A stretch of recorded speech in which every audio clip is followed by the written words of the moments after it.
but I really want to say something that when we talk about Africa to the world, right? This is Africa's moment, right? We have to take advantage of this moment right now. The world is finally paying attention to what we've always known.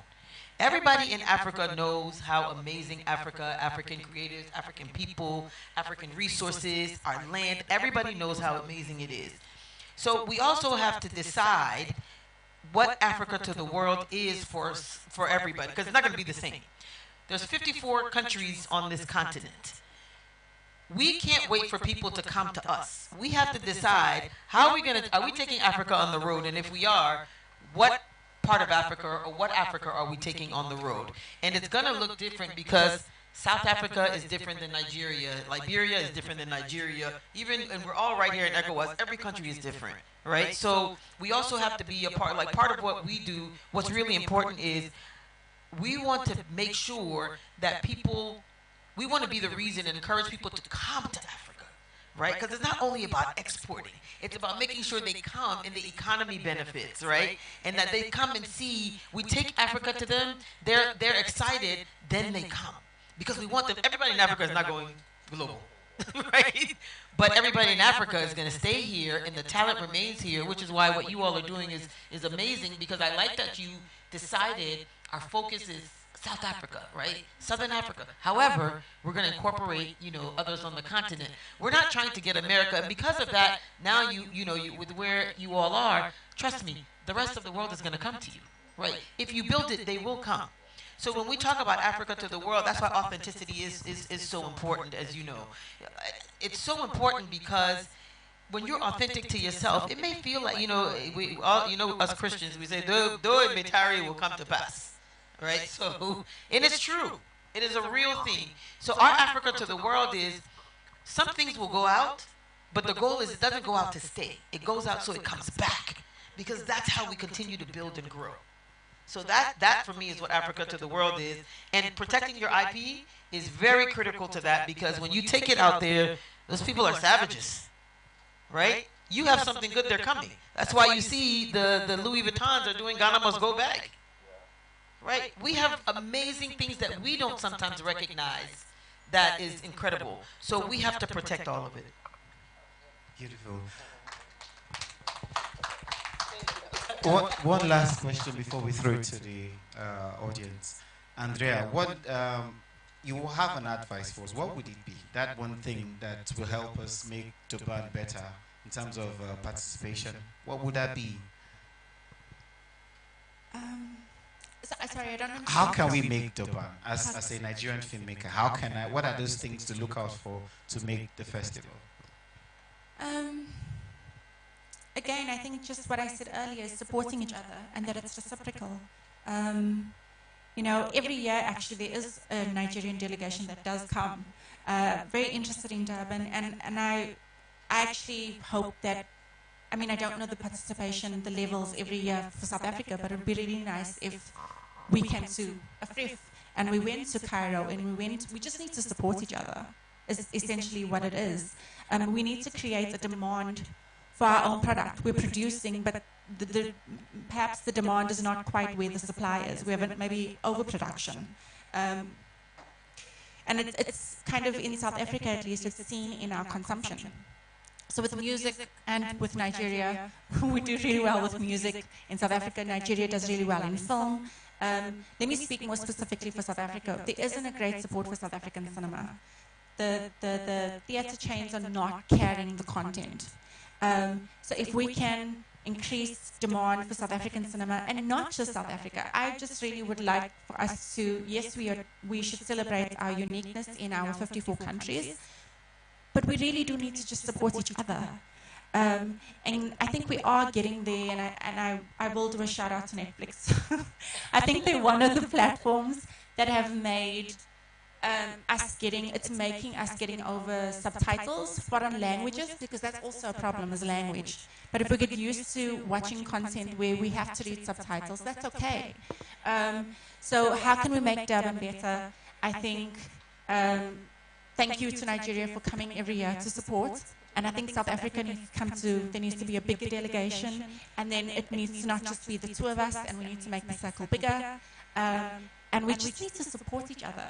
Beautiful. You said over and over again. So What Andrea's just said, but back to what we've been saying, during this session, which is essentially upskill. The talent is there, but spend more time on developing stuff, on making stuff, and being authentic.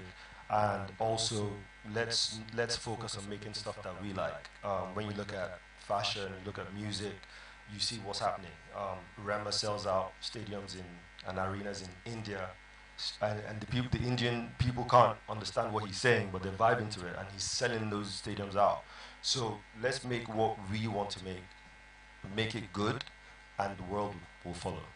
beautiful. Put your hands together for him as we take it to the audience now. Q&A.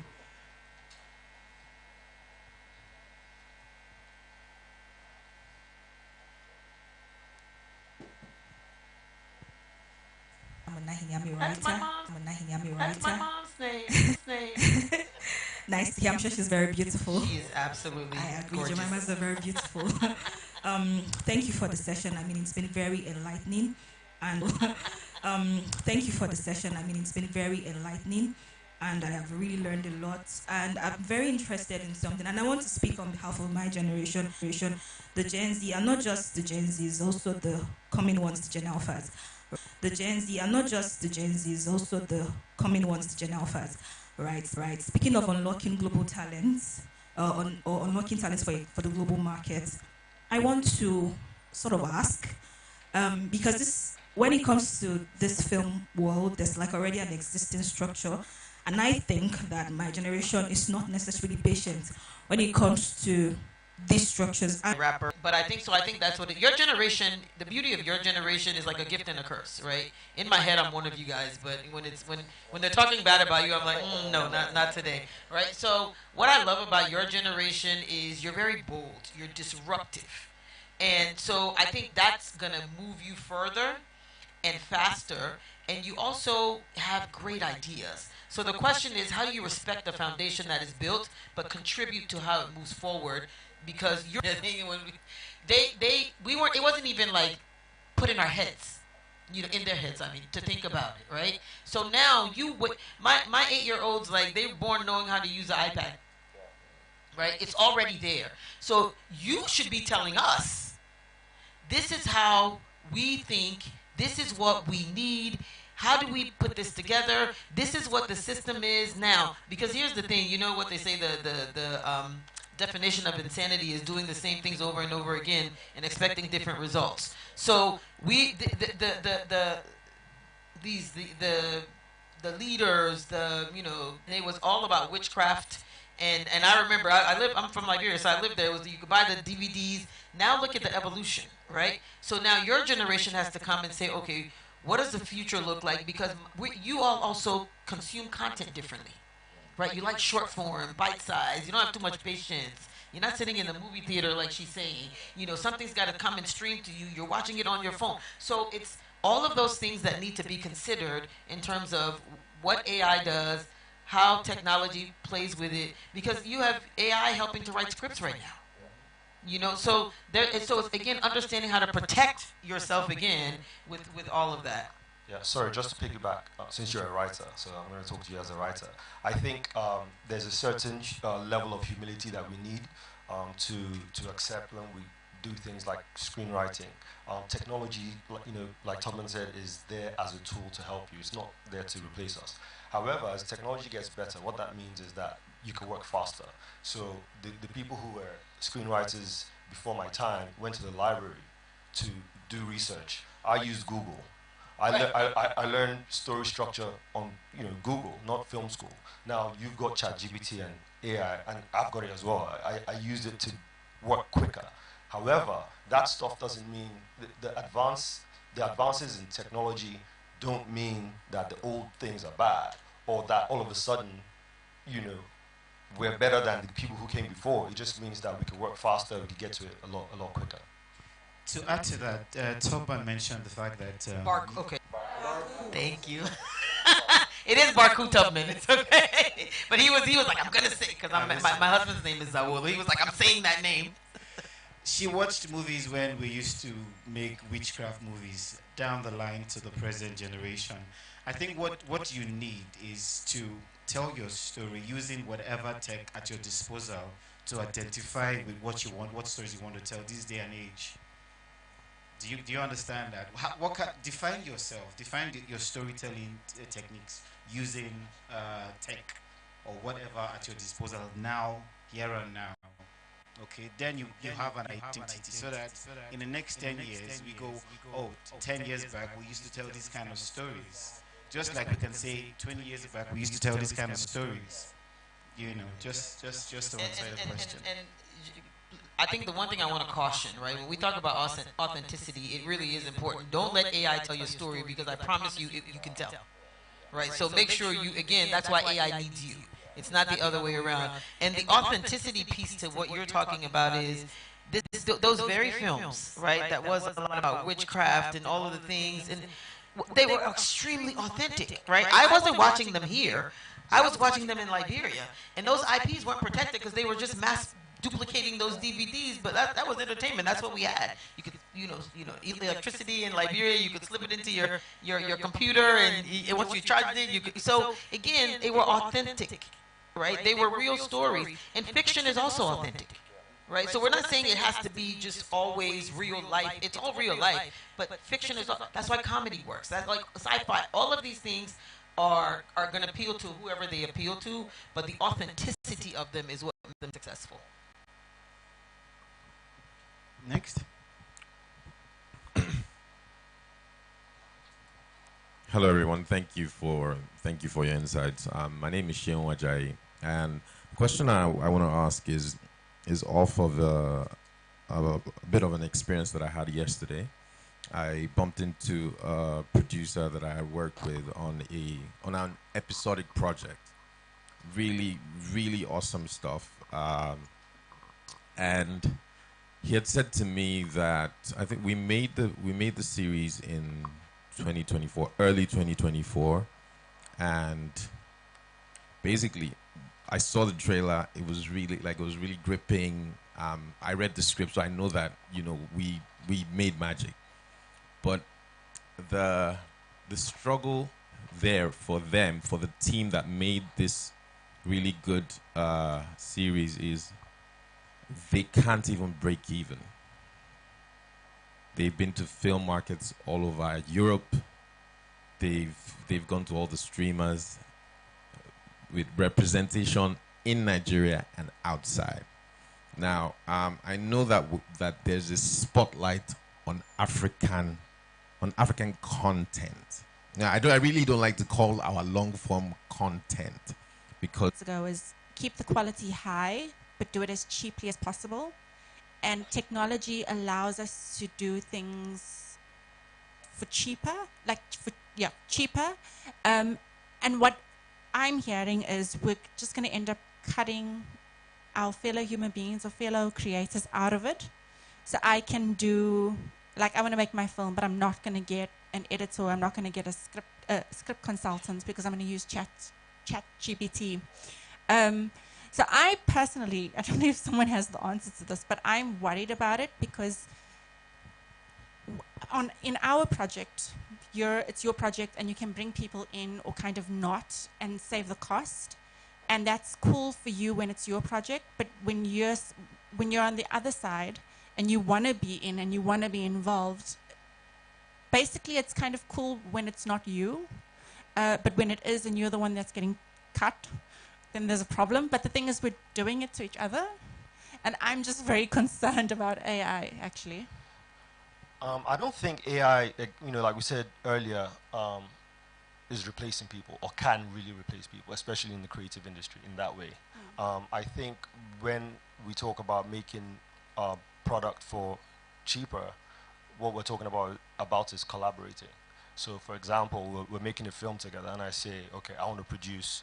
He's, the lead actor or the director, for example, and I say, look, I know your fees usually are $100,000. We don't have $100,000. We all put the sweat into it, but we share in the back end. I think that's what we're talking about, more as being collaborative as opposed to replacing people with machines. Yeah. But I also, so switching I I don't think you should not be concerned, right? I think being concerned is how we work to find the solution, right? Because there will be people that will attempt that. I think I just talked about the AI rapper, and I think they're trying to give this AI rapper an award or something, and everybody is like, absolutely not, right? So you're gonna have that, but the question is, how do you combat it? I don't have the answer, but I'm saying that's why I always think it's important to understand what AI can do, but how you know how to use it, for yourself. Because I also think in an industry like this where authenticity really is what is the currency, it is. I don't know how far that'll go. Again, they'll probably keep developing AI, so it's something. And I don't know if many of you may or may not remember. You probably do the strike in Hollywood a couple of years ago. That was a big point of it, right? That was and in fact, the negotiations are coming up, I think, again next year, because that was, they only did 4 years. That was a big sticking point for that strike. And so I think we should be concerned about AI in specific ways. The question is, are they going to pass laws maybe to protect the integrity of the industries? I think that's so. I remember when AI first, I was petrified. I was like, oh my God, it's gonna take people's job. People are gonna start robbing and killing each other. This is what is. And then I mean, I was that was me. So I understand you until I said, okay, it can't be all bad. Let me figure it out. Now it's my best friend. I use AI against AI. I'll write something on one, I'll read it, and then I'll put it in other one and be like, what do you think here? Somebody told me that was diabolical.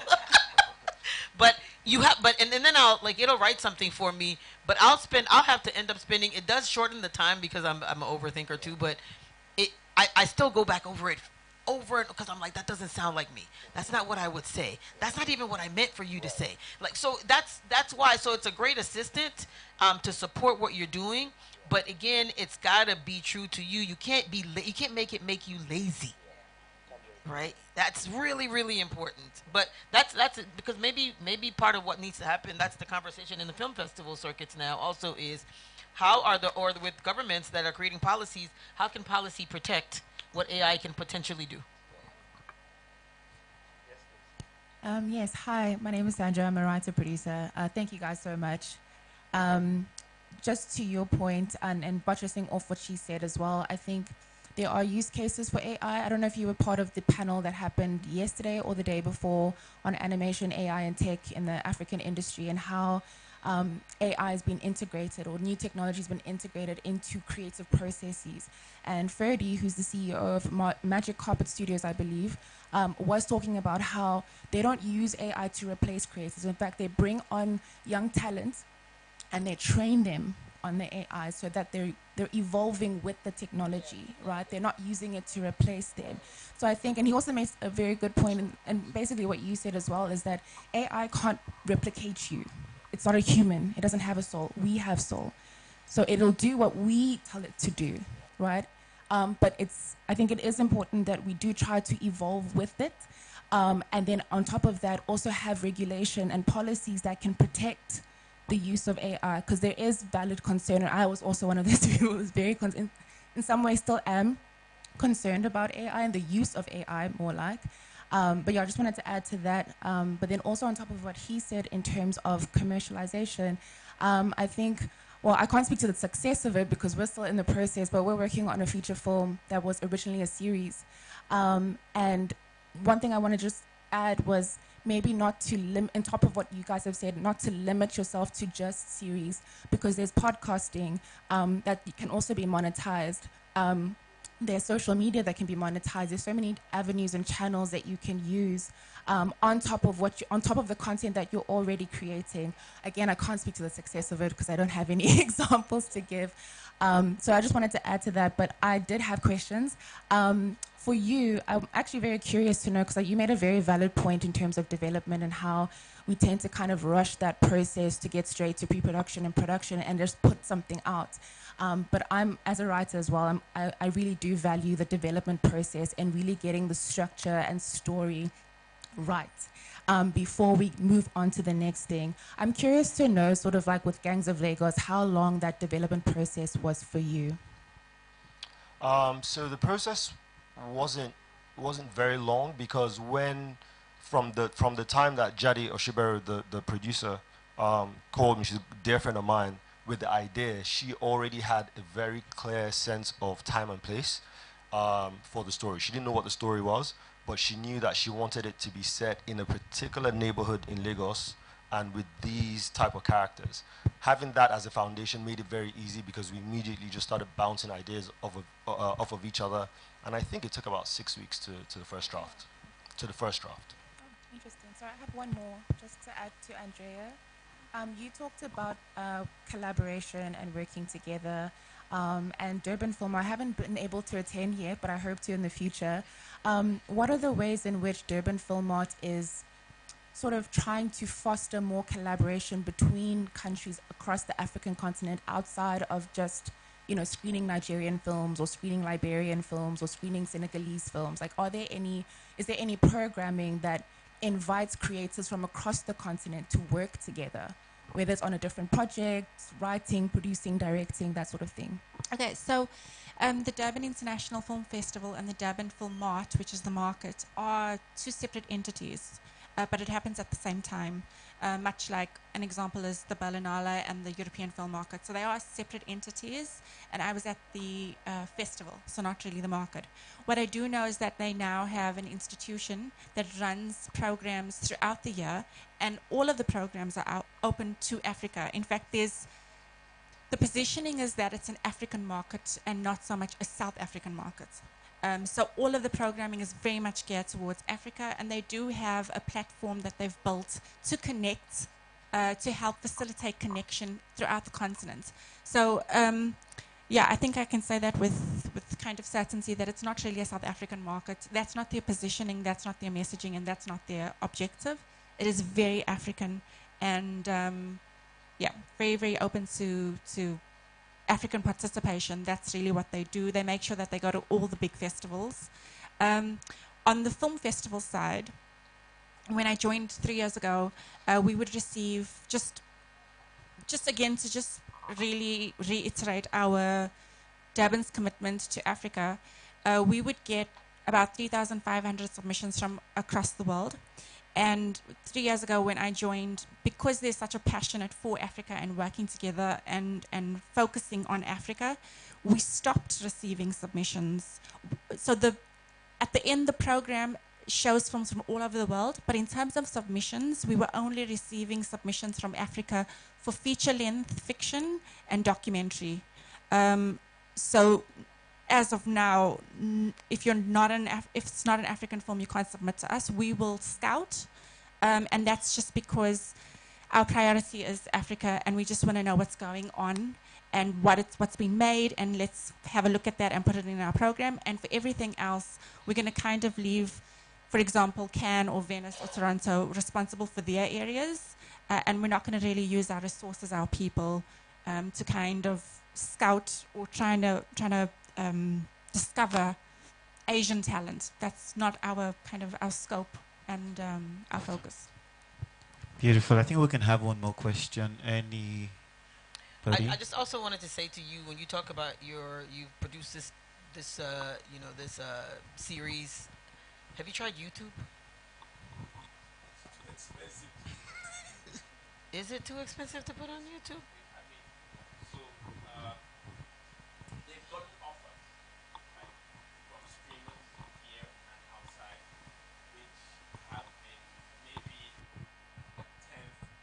A tenth of what the budget was, you know, and for the first window, they're trying not to go that low.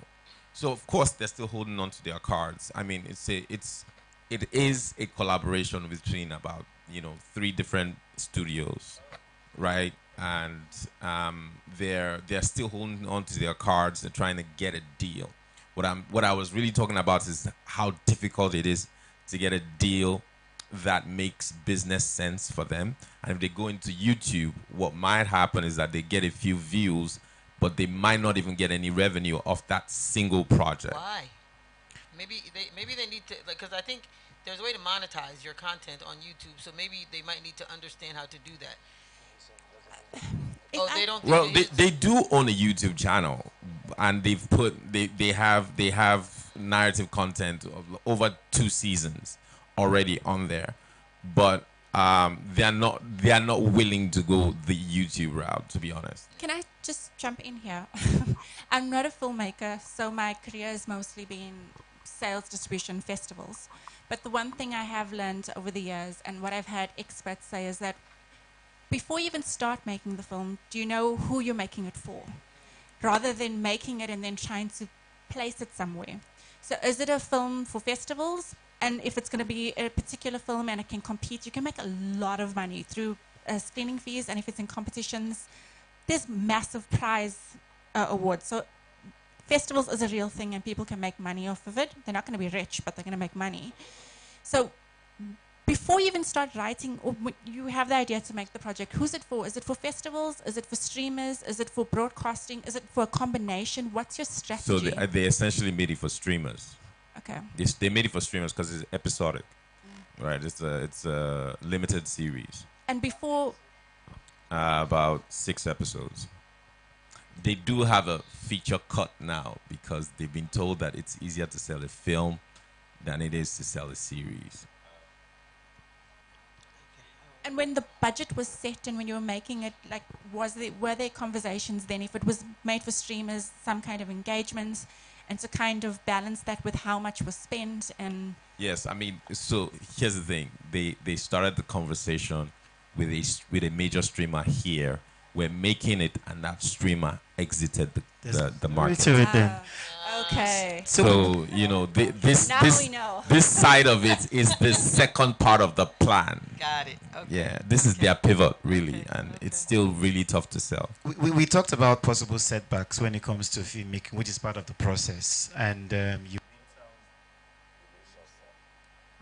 Any more questions? I think that's about all. Yeah, with that, I'd like to say a very big thank you to our panelists, Andrea, Kay, and Baku.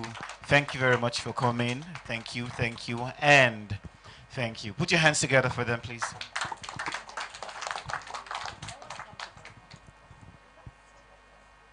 Thank you so much, lovely panelists. Please, can we give them another round of applause? They'll take a minute for pictures, please.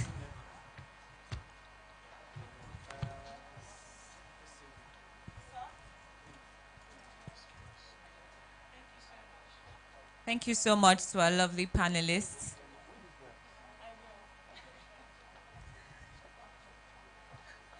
So we'll take a short break, and then we'll take a short break now, and we'll return at 12:30 p.m. for a fireside chat with Chude Gideonwo and Jennifer Myro.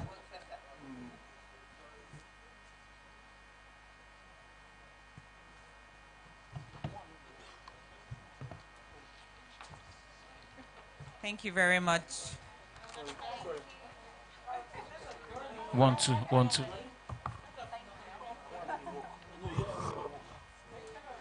1 2 1 2. 1 2. Please, let's endeavor to be here at 12:30 prompt so we can begin the panel early. Thank you.